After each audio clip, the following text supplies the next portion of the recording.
Started as just another day in court. Judge Marion Whitaker, known for her stern gaze and no-nonsense demeanour, presided over a small claims case that had drawn an unusually large crowd. The plaintiff, an elderly woman named Mrs. Eleanor Brigsby, had filed a lawsuit against her neighbour, Trevor Collins, for allegedly stealing her beloved garden gnome collection and replacing them with tacky plastic flamingos. Yes, gnomes. Trevor, a lanky man in his 30s with a perpetual smirk, stood confidently before the courtroom. He wore a loud Hawaiian shirt and had even brought one of the flamingos with him. He referred to it affectionately as Gerald. "This," Trevor said, holding the flamingo aloft like a trophy, "is art. I have elevated the neighbourhood with flair and elegance."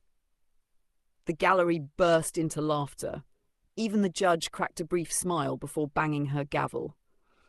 "Mr. Collins, this is a court of law, not a comedy club," she warned. Mrs. Brigsby took the stand next. With tearful sincerity, she described her attachment to the gnomes, each with a name, a backstory, and even their own neighbourhood gossip. The courtroom chuckled again, thinking this case was a harmless, even charming dispute between quirky neighbours. Then the lawyer stood up. Matthew Crane, a quiet, unassuming man in his 40s, had barely spoken throughout the hearing.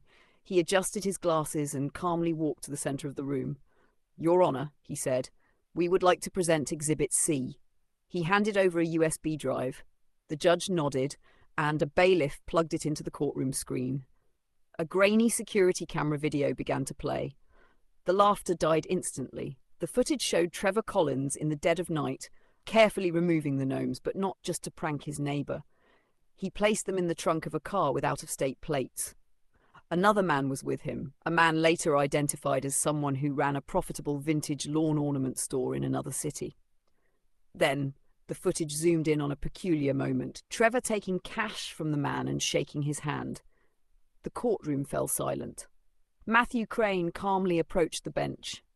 "We've also submitted bank records showing a $4,800 deposit into Mr. Collins' account the next morning."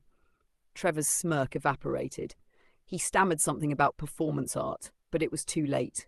The judge turned to him, fury now replacing her earlier amusement. "You sold your neighbour's possessions for profit and mocked her in a court of law.